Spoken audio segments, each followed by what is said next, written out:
lebih panjang diriwayatkan oleh Imam Al-Hakim dalam kitab Mustadraknya. Nabi SAW bersabda, "Kuntu nahaitukum an siyaratil kubur ala fazuruha fa innaha turikul qalba wa fi riwayah fa innahu yurikul qalba wa tudmi'ul ain wa tuzakkirul akhirah wa la taqulu hujrah." Kuntu nahaitukum an ziyaratil kubur. Dulu saya melarang kalian untuk ziarah kubur. Ala fazuruha. Tapi sekarang saya perintahkan kepada kalian untuk ziarah kubur. Lalu hikmah perintah ziarah kubur itu diuraikan oleh Nabi sallallahu alaihi wasallam. Yang pertama, fa innaha turikul qalba. Ziarah kubur itu melembutkan hati. Wa tudmi'ul ain, membuat air mata berlinang. Wa tuzakkirul akhirah, dan mengingatkan kehidupan akhirat. Lalu Nabi memberikan tuntunan, wala taqulu hujrah, dan janganlah kalian berkata-kata yang buruk. Hadis diriwayatkan oleh Imam Al-Hakim. Hadis-hadis yang ada, yang kita jumpai, tidak menyebutkan secara eksplisit apa alasan dibalik pelarangan itu pada awalnya. Ulama kita kemudian menjelaskan bahwa paling tidak ada dua alasan mengapa ziarah kubur itu di awal keislaman dilarang. Yang pertama yaitu untuk menjaga akidah umat Islam, benar-benar memperkokoh akidah umat Islam supaya murni, bebas dari pengaruh-pengaruh kemusyrikan yang ada sebelumnya di kalangan orang-orang Arab. Ada juga ulama yang menjelaskan bahwa hikmah pelarangan itu pada awalnya karena di awal keislaman belum banyak orang Islam yang meninggal. Jadi kalau mau ziarah kubur, nah ini kuburnya siapa yang mau diziarahi? Maka pada awalnya beliau melarang. Tapi setelah akidah umat Islam semakin kokoh, praktek kemusyrikan sudah terkikis, dan sudah banyak juga orang Islam yang meninggal, maka Nabi SAW kemudian memerintahkan ziarah kuburlah kalian. Nah ini disepakati ulama kita. Awalnya dilarang, setelah itu kemudian diperintahkan. Tapi kemudian ada beberapa poin yang berbeda pandangan ulama kita berkaitan dengan ziarah kubur tersebut. Poin yang pertama yaitu ziarah kubur dengan maksud untuk tabarruk, mendapatkan keberkahan. Ada dua yang disepakati ulama kita disyariatkan sebagai tujuan dari ziarah kubur, yang disyariatkan sebagai tujuan. Yang pertama yaitu untuk litazakkur wal i'tibar, untuk mengingat kehidupan akhirat dan mengambil pelajaran. Nah, itu ulama sepakat. Karena secara eksplisit Nabi sebutkan dalam hadis tadi, tuzakkirul akhirah, mengingatkan kalian akan kehidupan akhirat. Yang kedua yang disepakati juga ulama, tujuan dari disyariatkannya ziarah kubur yaitu mendoakan orang yang meninggal, memohonkan pengampunan bagi mereka dan memohonkan rahmat bagi mereka. Ini juga disepakati oleh ulama. Tapi yang berbeda yaitu apabila ziarah kubur tersebut, ziarah kubur itu ditujukan untuk litabarruk, mendapatkan keberkahan. Nah, ada sebagian kelompok yang berpendapat bahwa itu tidak diperbolehkan, dilarang bahkan diharamkan. Tapi para ulama kita yang lain dari kalangan Ahlus Sunnah wal Jamaah berpandangan bahwa litabarruk juga menjadi salah satu tujuan yang disyariatkan dalam ziarah kubur dengan tujuan untuk mendapatkan keberkahan. Dan ini disebut secara eksplisit oleh Imamuna Al-Ghazali rahimahullahu ta'ala di dalam kitabnya Ihya Ulumuddin. Imam Al-Ghazali menuliskan, wa ziyaratul kuburi bil jumlati mustahabbah litazakkuri wal i'tibar, wa ziyaratus solihina mustahabbah litabarruk ma'al i'tibar. Ziarah kubur secara umum itu mustahabbah, sesuatu yang disukai. Dengan tujuan apa? Litazakkur wal i'tibar, untuk mengingat kehidupan akhirat dan mengambil pelajaran. Wa ziyaratus sholihin. Kemudian beliau mengkhususkan secara spesifik dan menziarahi kuburnya orang-orang yang soleh juga dianjurkan. Dengan tujuan untuk apa? Littabarruk ma'al ihtibar. Untuk mendapatkan keberkahan sambil mengambil pelajaran. Dan amalan ini sesungguhnya juga dilakukan oleh sahabat Nabi Shallallahu Alaihi Wasallam. Juga diamalkan oleh para ulama salafus saleh yang terdahulu. Beberapa contoh misalnya, ada sahabat Nabi Shallallahu Alaihi Wasallam yaitu Abu Ayyub Al Ansari radhiyallahu anhu. Diceritakan di dalam kitab yang diriwayatkan oleh Imam Al Hakim juga kitab Mustadrak. Ya. Jadi suatu ketika Marwan bin Al Hakam melihat ada seseorang yang wadi'an wajhahu ala qabri Rasulullah SAW, yang meletakkan wajahnya itu di kuburannya Nabi SAW. Ya, ada seseorang dia letakkan wajahnya di kuburnya Nabi SAW. Lalu kemudian Marwan mengangkat leher, kaget. Ternyata orang tersebut adalah sahabat Nabi Abu Ayyub Al Ansari. Maka Marwan kemudian bertanya, kamu tahu tidak perbuatan seperti apa yang kamu lakukan ini? Maka Abu Ayyub Al Ansari secara tegas mengatakan, ya, saya datang ini untuk mengunjungi Rasulullah. Saya tidak datang untuk mengunjungi batu. Ya. Jitu, saya datang untuk Rasulullah SAW. Walam ati hajaran. Bukan batu yang saya datang, tapi Rasulullah SAW. Cuma anggapan yang mengatakan dilarang dan seterusnya itu karena kekeliruan dalam memahami kematian. Seakan-akan kematian seseorang menghilangkan keberkahan yang ada pada dirinya, termasuk pada diri Nabi SAW misalnya. Sehingga ada yang membatasi. Ketika Nabi masih hidup, tidak bisa datang, sahabat bisa datang kepada beliau, minta untuk didoakan. Tapi kalau ketika sudah wafat, tidak bisa lagi. Apa kemampuan Nabi kemudian hilang setelah beliau mengalami kematian. Ya, karena dianggap mati itu sudah selesai, berakhir. Padahal hakikat kematian itu tidak menghilangkan kemampuan dan keberkahan yang ada pada diri seseorang, pada diri orang yang soleh, apalagi pada diri Rasulullah SAW. Karena kematian sesungguhnya hanyalah perpindahan tempat. Yang tadinya hidup di dunia ini, kemudian setelah mengalami kematian, pindah ke alam barzakh. Tapi kemampuan dan keberkahan yang ada pada dirinya tidaklah hilang. Tidaklah hilang. Nah, terbukti misalnya diceritakan di dalam sebuah riwayat. Suatu ketika di masa pemerintahan Umar bin Khattab terjadi kemarau panjang. Terjadi paceklik. Maka kemudian salah seorang pejabatnya Umar bin Khattab yang mengurusi tentang pangan itu datang ke kuburnya Nabi SAW. Datang ke kuburnya Nabi. Lalu menyampaikan kepada Nabi SAW, Istaqili ummati. Ya Rasulullah, mintakanlah kepada Tuhanmu agar dia menurunkan hujan bagi umatmu. Fa'innahum halaku. Karena jika tidak mereka akan binasa. Ini datang ke kuburnya Nabi. Dan menyampaikan, mintakan kepada Allah. Supaya Allah menurunkan hujan. Kalau tidak binasa. Setelah pulang dari kuburnya Nabi SAW, beliau kemudian bermimpi didatangi oleh Nabi SAW. Dan Nabi sampaikan bahwa hujan akan turun. Sekaligus memberi pesan. Temuilah Umar bin Khattab, sampaikan kepadanya supaya dia memerintah dengan bijaksana. Supaya dia memerintah dengan bijaksana. Akhirnya datanglah kepada Umar bin Khattab. Dan Umar menangis mendengarkan cerita tersebut. Tidak lama setelah itu maka turunlah hujan. Ini diamalkan oleh para sahabat Nabi Shallallahu Alaihi Wasallam. Ya. Mungkin ada yang mengatakan, oh itu hanya boleh untuk Nabi SAW. Kita lihat Imam Syafi'i rahimahullah ta'ala. Ini ceritakan di dalam kitab Tarikh Al-Baghdadi. Imam Syafi'i rahimahullah, beliau bercerita.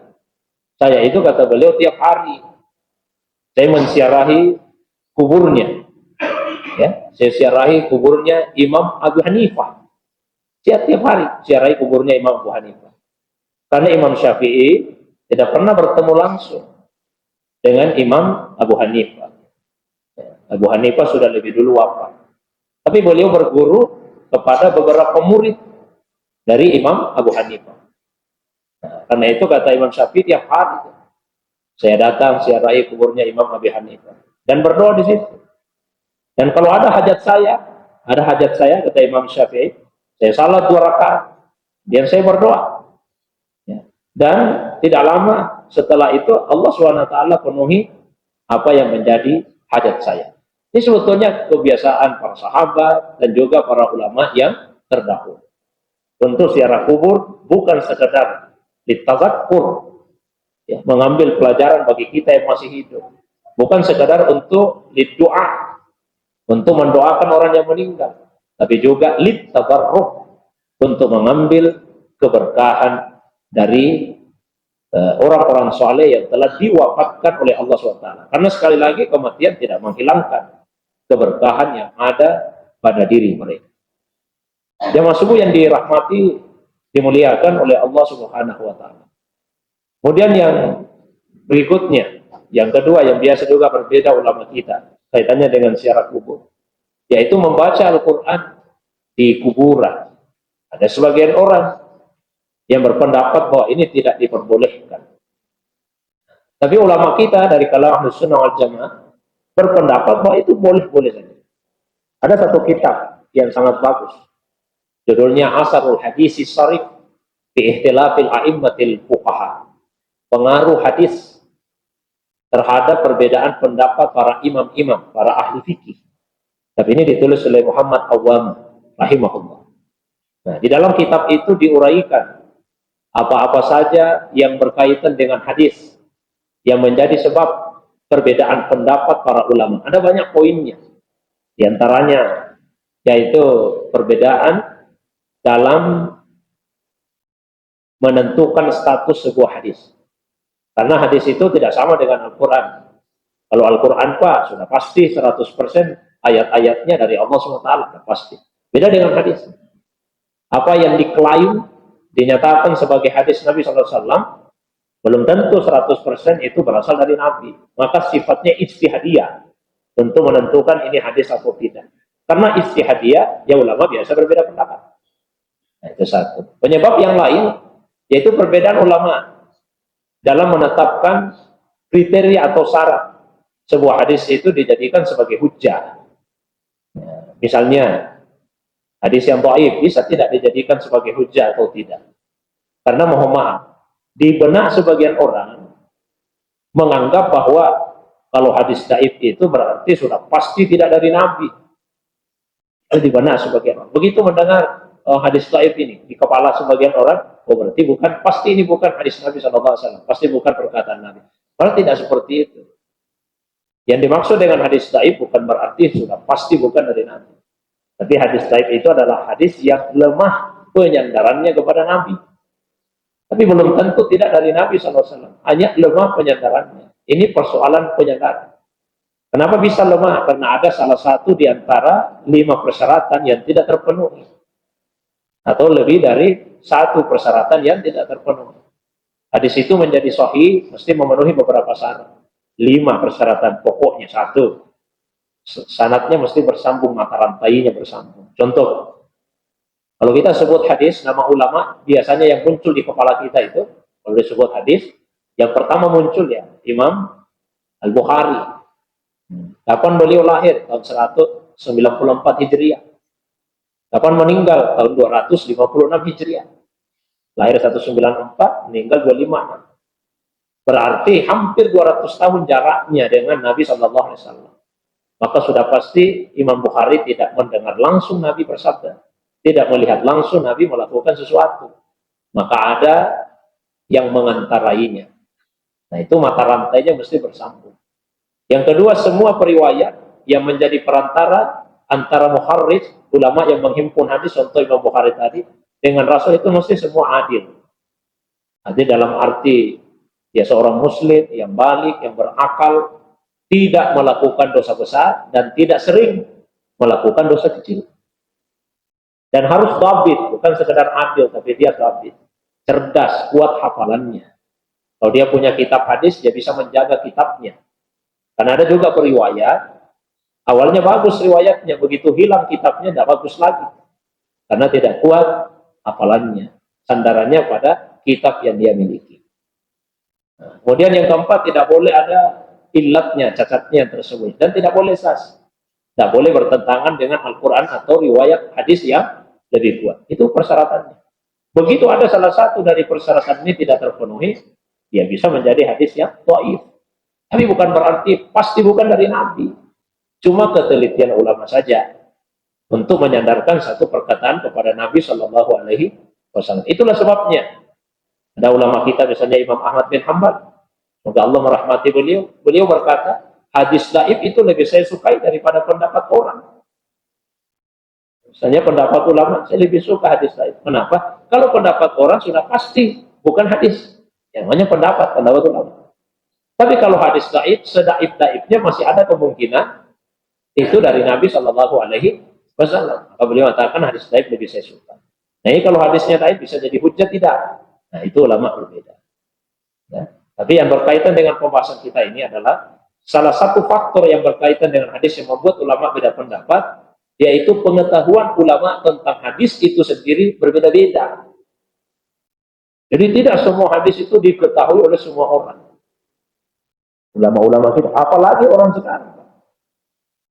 Misalnya, Imam Bukhari pernah berkata, saya menghafal 100.000 hadis yang sahih, 200.000 hadis yang tidak sahih, 100.000 hadis sahih, 200.000 hadis yang tidak sahih. Tapi yang terdapat di dalam kitab yang beliau tulis itu tidak sampai 10.000 hadis, tidak sampai 10% dari yang beliau hafal. Jadi sekiranya ada seorang ulama pun saat ini yang menghafal Sahih Bukhari, itu belum sampai 10% dari hafalannya Imam Bukhari. Maka pengetahuan ulama tentang hadis itu beragam. Itulah sebabnya kalau ada satu persoalan yang belum dijumpai hadisnya, belum dijumpai dalilnya, jangan mudah mengatakan, oh tidak ada dalilnya, itu tidak ada hadis. Jangan seperti itu. Katakanlah, saya tidak mengetahui hadisnya, tidak mengetahui dalilnya. Karena adamul ilmi bisyai' la ya'ni adama wujudihi. Tidak mengetahui sesuatu bukan berarti sesuatu itu tidak ada. Tidak mengetahui hadis bukan berarti hadisnya tidak ada. Nah, saya berikan contoh Pak, ini yang berkaitan dengan pembahasan kita. Suatu ketika Imam Ahmad bin Hanbal ziarah kubur bersama dengan seorang muridnya, Ibnu Qudamah. Tapi belum lama ziarah kubur, Imam Ahmad langsung ajak muridnya, ayo kita pulang saja. Perjalanan pulang, muridnya bertanya, Imam, kenapa cepat sekali baliknya? Kata Imam Ahmad, kamu tidak lihat tadi waktu kita ziarah kubur ada orang baca Quran di situ. Kemudian saya lihat, Imam, apa masalahnya? Kata Imam Ahmad rahimahullah, inna qira'atal Quran indal qabri bid'ah. Inna qira'atal Quran indal qabri bid'ah. Sesungguhnya membaca Al-Quran di kuburan itu bid'ah. Nah itu pendapatnya Imam Ahmad, Pak. Terus Imam Ibnu Qudamah bertanya, tunggu dulu Imam, ada yang saya mau tanyakan, apa itu? Bagaimana pendapatmu tentang seorang ulama yang bernama Mubashir Al-Halabi? Kata Imam Ahmad, oh orangnya sikap, orangnya terpercaya. Nah, Ibnu Qudamah melanjutkan, saya pernah menerima sebuah riwayat dari beliau, dari Mubashir Al-Halabi. Riwayat itu dia terima dari gurunya yang bernama Abdurrahman bin Al-Ala bin Al-Lajlaj. Riwayat itu dia terima dari bapaknya Al-Ala bin Al-Lajlaj. Bersambung sampai kepada Abdullah ibnu Umar. Semoga Allah SWT meridai keduanya. Beliau berkata, "Idza mata ahadukum," kalau ada salah seorang di antara kalian yang meninggal, falyasra inda qabrihi. Jangan ditahan-tahan lagi. Segera bawa ke kuburannya. Kuburkanlah dengan segera. Wal yaqra, dan bacalah inda ra'sihi bi khatimatil Baqarah. Bacalah di bagian kepalanya awal-awal surah Al-Baqarah. Sebagian riwayat disebut awal-awal surah, bacalah surah Al-Fatihah. Riwayat tadi baca awal-awal surah Al-Baqarah. Alif Lam Mim. Dzalikal kitabul la raiba fihi hudal lil muttaqin. Wal yaqra inda rijlahi, dan bacalah di bagian kakinya bi khatimatil Baqarah. Akhir-akhir surah Al-Baqarah.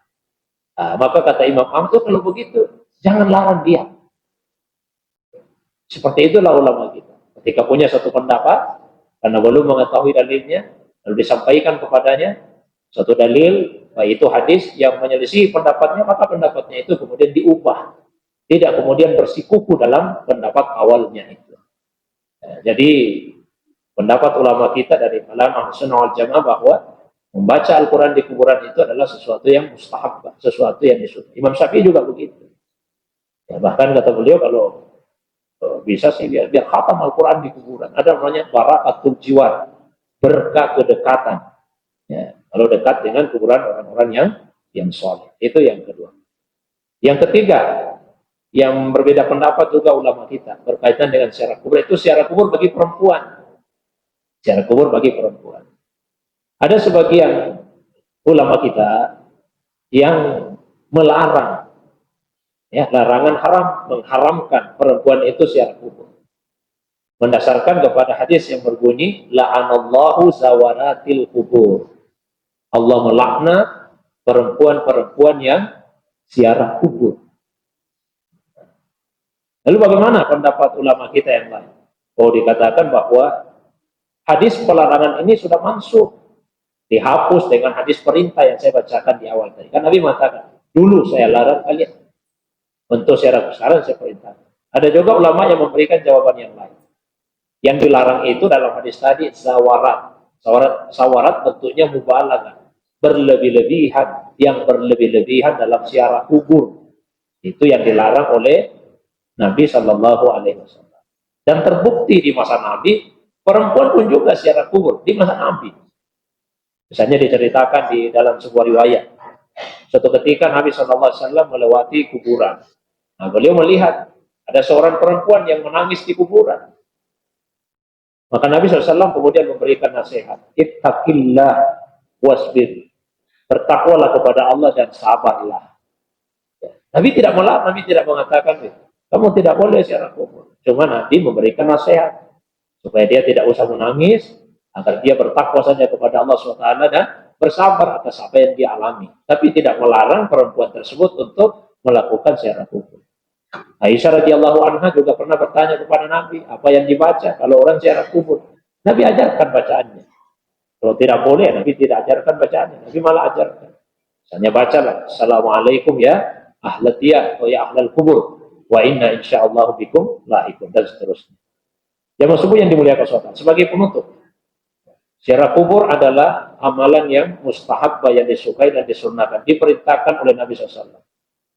Ada banyak hikmah dari ziarah kubur itu. Satu, untuk kita yang ziarah, hikmahnya agar kita semakin ingat akan kehidupan akhirat, kita mengambil pelajaran dari itu.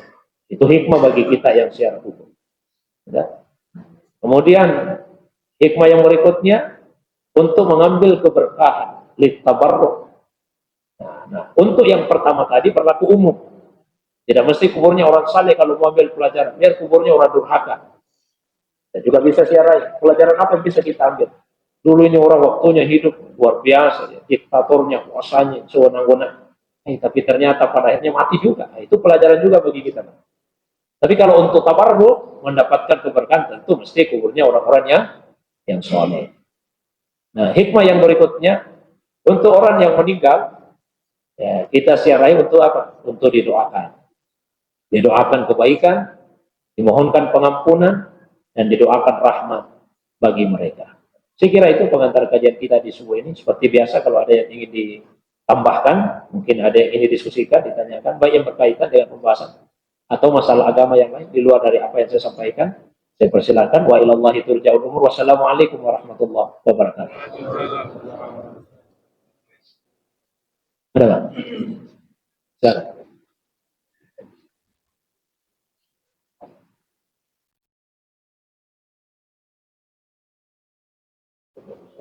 Assalamualaikum.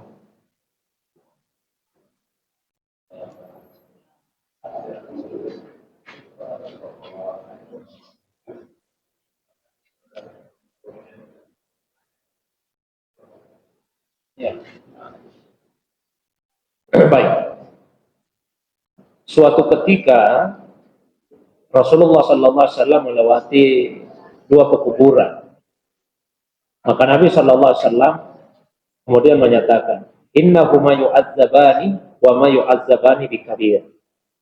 Kedua orang yang ada di dalam kubur ini sementara disiksa. Dan mereka itu disiksa bukan karena dosa yang besar. Terus karena apa keduanya disiksa? Yang pertama itu disiksa karena la yastatir min bauli. Dia tidak menjaga diri dari air kencingnya. Yang kedua, yamsi bin nasi bin namimah. Dia berjalan di tengah-tengah manusia dengan adu domba. Itu yang menyebabkan disiksa. Jadi yang pertama tadi karena tidak menjaga diri dari air kencingnya.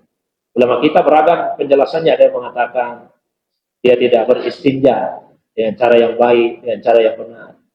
Ada yang mengatakan dia buang air kecil di tempat terbuka, tidak menjaga dirinya sehingga dilihat orang dengan mudah.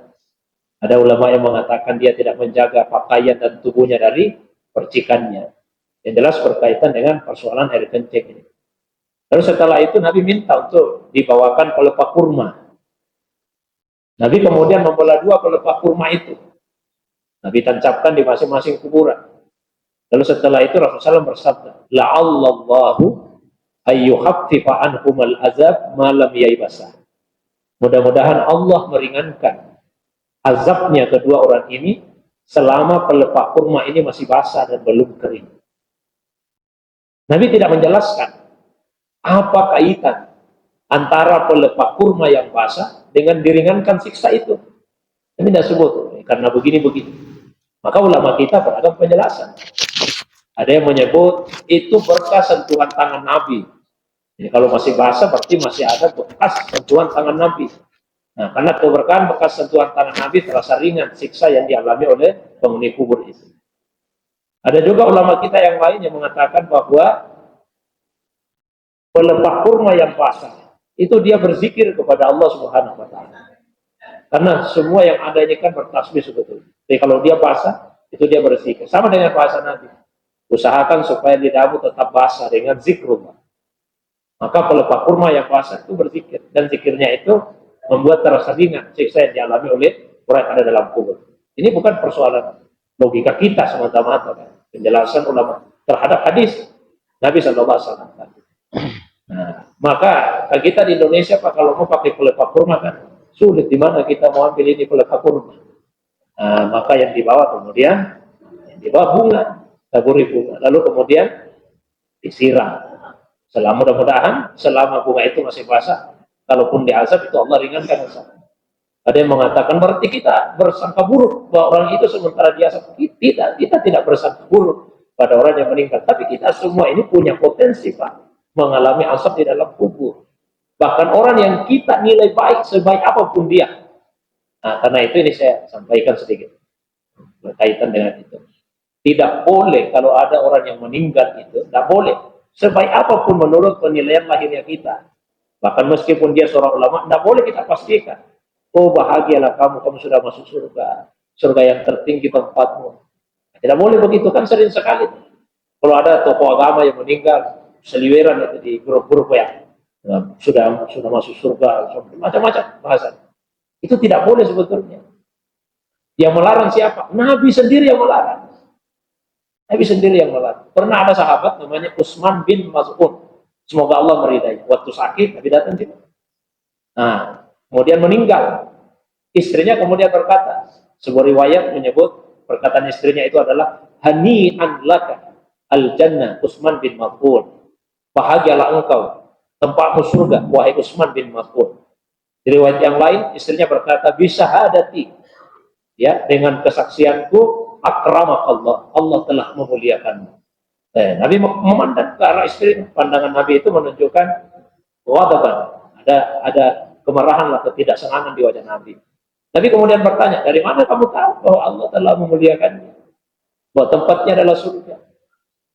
Istrinya kemudian berkata, farisuka wa sahibuka. Dia ini kan pejuangmu ya Rasulullah, kesatriamu ini, pahlawanmu, penunggang kudamu, sahabatmu ya Rasulullah. Masa dengan keadaan seperti itu Allah tidak muliakan, Allah tidak masukkan ke surga. Tapi sebut, saya berharap dia dimuliakan Allah, saya berharap tempatnya surga. Tapi saya tidak bisa pastikan tempatnya seperti itu. Nah, sejak saat itu banyak diantara sahabat yang kemudian merasa, kasihan ini Utsman bin Affan, berarti dia tidak masuk surga ini karena ucapan Nabi begitu. Padahal maksud Nabi tidak seperti itu. Nabi tidak memastikan. Sampai kemudian salah seorang putrinya Rasulullah Zainab wafat. Nah, Nabi kemudian mengatakan, semoga engkau dikumpulkan dengan salafun as-soleh, pendahulu kita yang soleh, yaitu Utsman bin Maz'un. Oh, barulah semua. Oh, berarti Utsman bin Maz'un ini termasuk orang yang soleh, karena Nabi doakan putrinya supaya dikumpulkan satu tempat bersama dengan Utsman bin Maz'un. Sebetulnya yang ingin Nabi sampaikan itu adalah, sebaik apapun seseorang secara lahiriah kita lihat, kita tidak tahu batinnya. Kita tidak tahu batinnya. Ya, maka yang kita lakukan mendoakan, tapi bukan memastikan. Pasti tempatnya surga ini.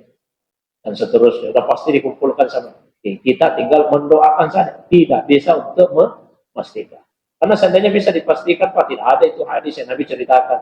3 orang yang pertama-tama masuk neraka. Siapa saja itu 3 orang yang pertama masuk neraka?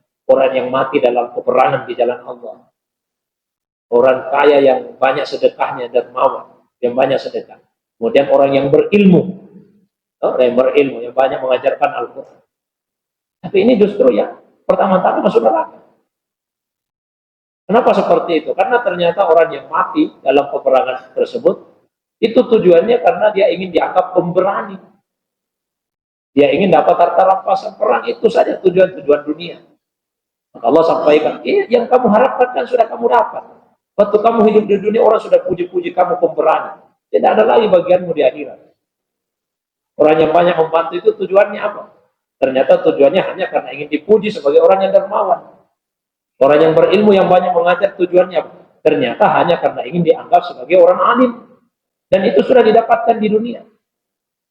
Tidak ada lagi bagiannya di akhirat. Jadi tidak bisa kita memastikan. Ini sudah pasti masuk surga. Sudah pasti ini selamat di dalam kuburnya. Ini semua ada potensi. Ya, maka kita lakukanlah. Berdoa kepada Allah, mudah-mudahan yang meninggal tersebut dijauhkan dari azab kubur. Apalagi kalau fitnah kubur, azab kubur dengan fitnah kubur itu beda. Kalau azab kubur tidak semua mengalami, tapi kalau fitnah kubur semua akan mengalami. Bagaimanapun berimannya seseorang, tetap dia akan mengalami fitnah kubur itu. Kalau azab ada yang mengalami, ada yang tidak. Apa contohnya fitnah kubur yang semua akan mengalami? Datangnya 2 malaikat yang akan menanyakan beberapa pertanyaan. Itu fitnah kubur namanya. Dan kita semua akan mengalaminya. Sekalipun orang yang saleh. Itu dasarnya, Pak. Kenapa kemudian dilakukan apa yang ditanyakan tadi, menaburkan bunga, lalu kemudian menyiram kuburan tersebut dengan air. Dan dasarnya adalah apa yang dilakukan oleh Nabi Shallallahu Alaihi Wasallam. Wallahu a'lam. Sadar.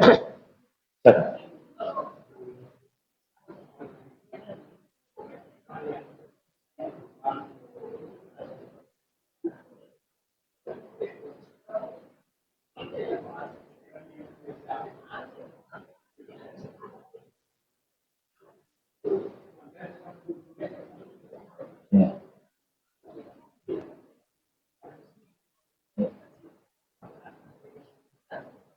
Baik.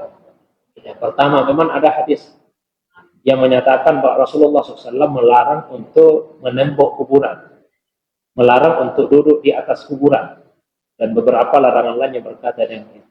Nah, ulama kita kemudian memberikan penjelasan. Kalau kuburnya orang-orang yang soleh, itu bisa dikasih penanda supaya orang tahu. Karena kalau tidak tahu, maka orang yang ingin tabarruk tadi, ngambil keberkahan darinya, ya enggak, kemudian akan terhalang dari itu. Kecuali kalau wali-wali Allah SWT yang memang ingin menyembunyikan dirinya kewaliannya.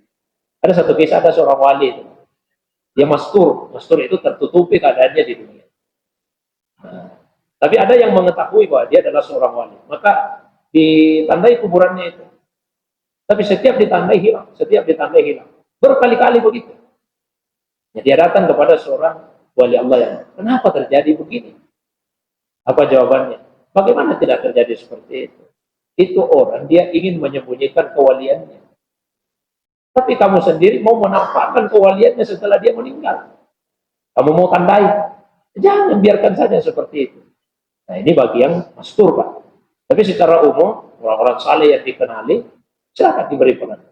Makanya Imam Syafi'i di Mesir itu dikasih peran supaya bisa dikunjungi. Ulama-ulama yang sebut, saya tidak sebut ulama-ulama tersebut mengatakan tasawuf. Imam Syafi'i, dia ahli fikih. Jadi tempo itu orang-orang Islam. Kecuali kalau Muhammad orang-orang biasa saja, ya orang biasa, orang awam, bukan berarti dilarang haram, tapi dimakruhkan kalau berlebih-lebih. Tapi ukuran berlebih-lebihan itu relatif.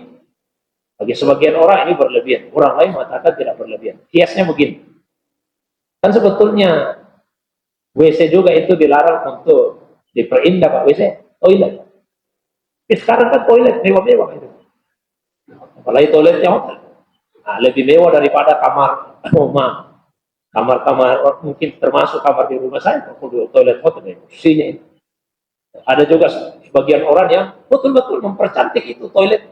Pak, itu tempatnya setan ya. Dipercantik Pak, diperintah. Tempat yang paling psikologis, dipercantik, diperintah. Jadi orang punya kemampuan, tidak berlebih-lebihan di sisinya, ya silakan saja. Yang terpenting tidak berlebih-lebihan. Kan dilarang itu tidak boleh. Dan tidak membuat kuburan itu kemudian menjadi sesuatu yang disucikan. Saya kira Allah bisa.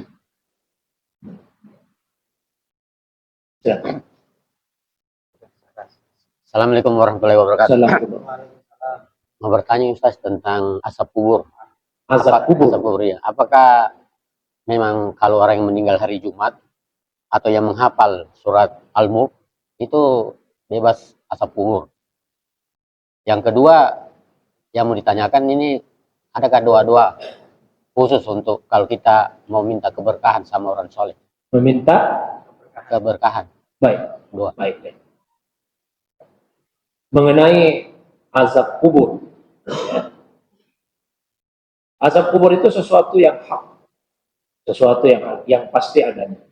Di antara dasarnya adalah satu, Rasulullah SAW mengajarkan kepada kita doa agar kita dijauhkan dari azab kubur. Dan hadisnya ada di dalam kitab Sahih Muslim. Nabi SAW bersabda, "Idza tasahhada ahadukum falyasta'iz billahi min arba'."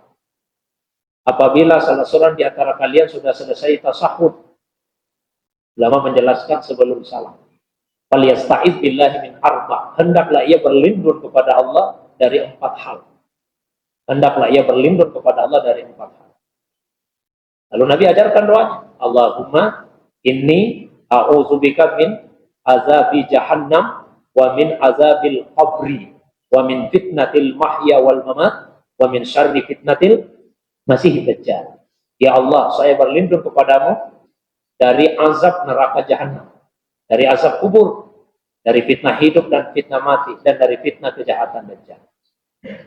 Kalau Nabi mengajarkan kepada kita untuk berlindung dari sesuatu, maka sesuatu itu pasti ada. Kan tidak mungkin Nabi ajari kita berlindung dari sesuatu yang tidak ada. Nabi ajari kita berlindung dari azab neraka, berarti azab neraka itu ada. Nabi ajari kita untuk berlindung dari azab kubur, berarti azab kubur itu ada. Nabi ajari kita untuk berlindung dari fitnah hidup dan fitnah mati, berarti fitnah hidup dan fitnah mati itu ada. Nabi ajari kita untuk berlindung dari fitnah kejahatan dajjal, berarti dajjal itu ada dengan segala macam fitnahnya.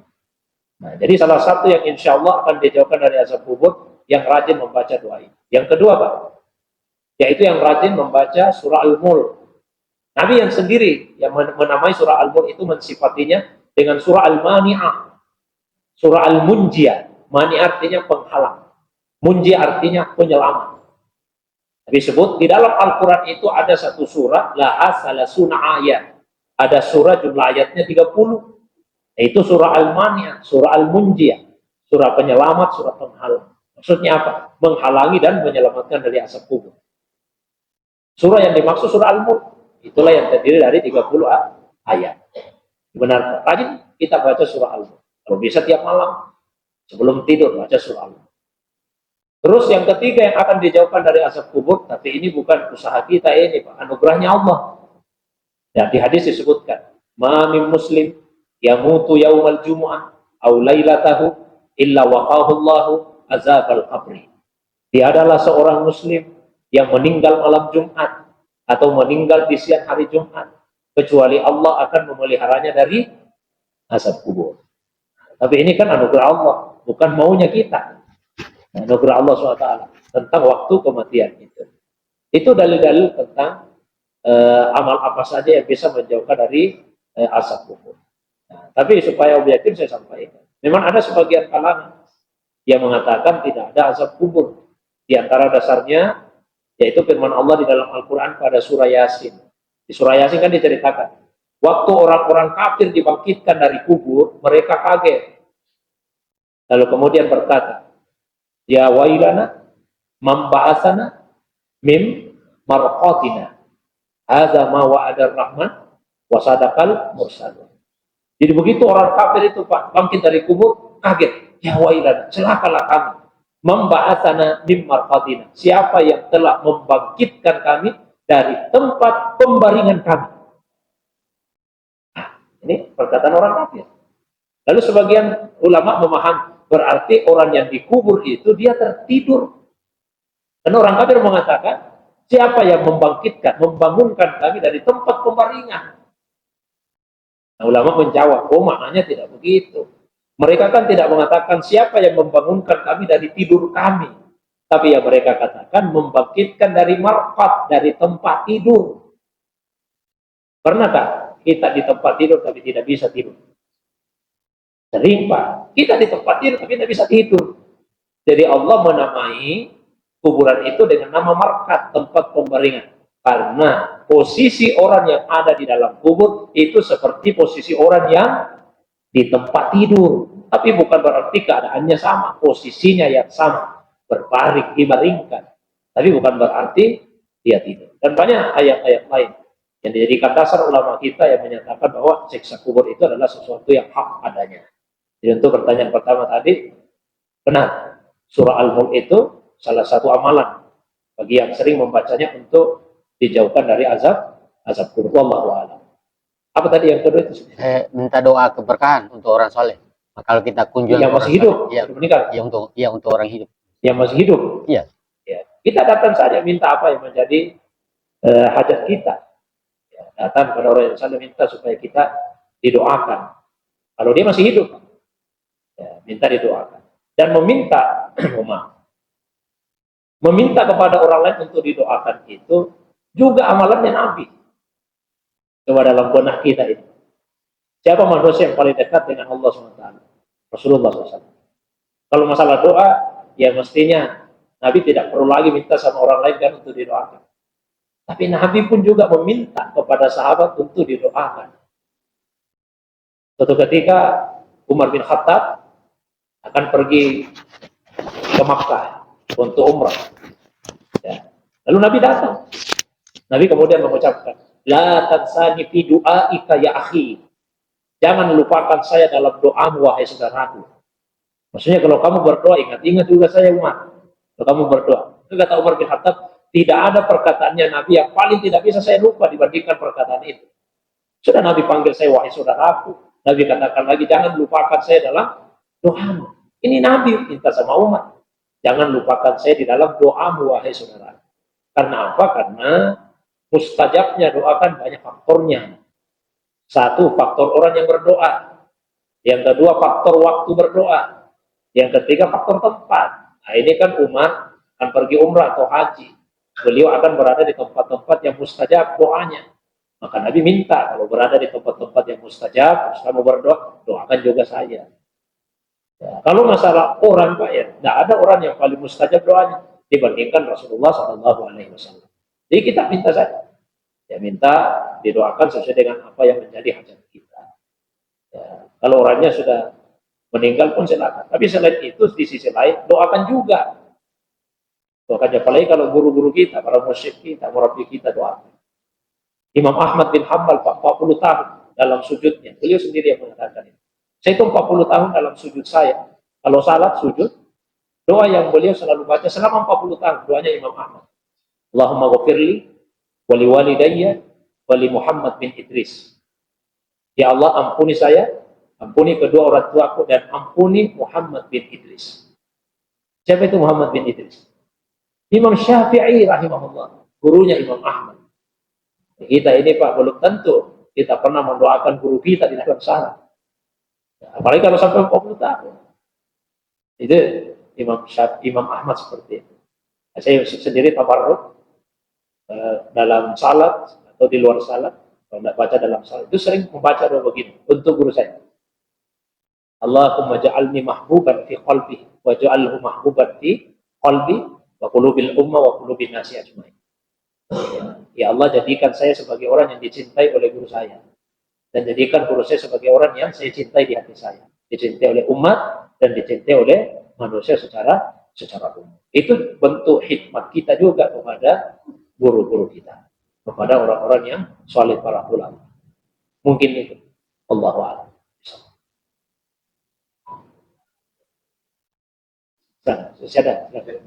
Boleh satu lagi ya. Kalau mengazankan jenazah gimana? Orang yang meninggal? Ya. Apanya yang ditanyakan? Diazankan. Hukumnya bagaimana? Oh, hukumnya. Mengazankan jenazah. Sebagian ulama kita berpendapat tidak boleh, ada ulama kita yang boleh. Apa alasannya yang berpendapat tidak boleh? Ya, tidak dijumpai hadis di mana Nabi SAW misalnya mencontohkan atau memerintahkan untuk itu. Tapi apa alasan ulama kita yang membolehkan? Alasan ulama kita yang membolehkan itu pakai kias, pakai analogi. Karena salah satu dalil agama itu yang sifatnya cabang adalah kias. Sumber agama kita yang pokok, sumber agama yang pokok ada dua, Al-Quran, hadis.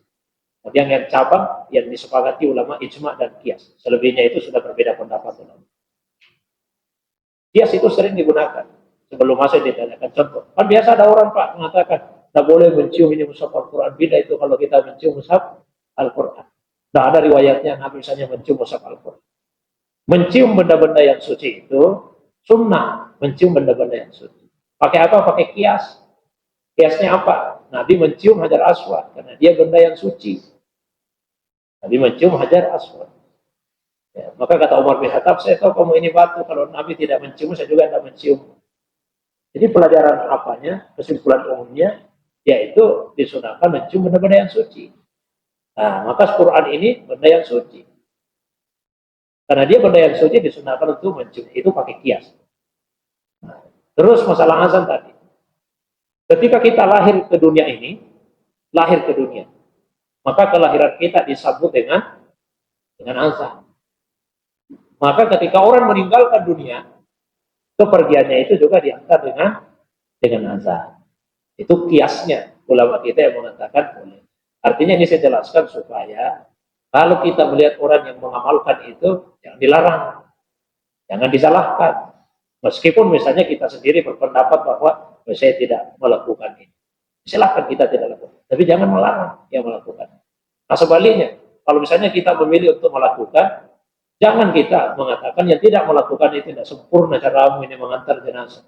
Masa kamu tidak azankan dan sebagainya. Tidak apa. Karena memang tidak ada riwayatnya. Nabi memerintahkan, tidak ada riwayatnya. Nabi mencontohkan yang seperti itu. Tapi ulama yang mengamalkan dia pakai apa? Pakai kias, pakai analogi. Mungkin itu. Wallahu a'lam. Saya kira demikian untuk semua yang berada manfaat. Alhamdulillah Rabbil Alamin. Allahumma salli ala Muhammad wa ala ali Muhammad. Allahumma faqihna fid din. Wa alimna ta'wil. Subhanaka la ilma lana illa ma 'allamtana innaka antal alimul hakim. Allahumma ja'alna minal mutawadi'in wa la taj'alna minal mutakabbirin. Allahumma ja'alna minal mutawadi'in wa la taj'alna minal mutakabbirin. Allahumma ja'alna minal mutawadi'in wa la taj'alna minal mutakabbirin. Rabbana atina fid dunya hasanah wa fil akhirati hasanah wa qina adzabannar. Bi fadli qaulika subhana rabbika rabbil izzati amma yasifun wa salamun alal mursalin wa akhiru da'wana alhamdulillahi rabbil alamin. Wa ila Allahi turja'ul umur. Subhanakallah bihamdika asyhadu an la ilaha illa anta astaghfiruka wa atubu ilaik. Assalamualaikum warahmatullahi wabarakatuh.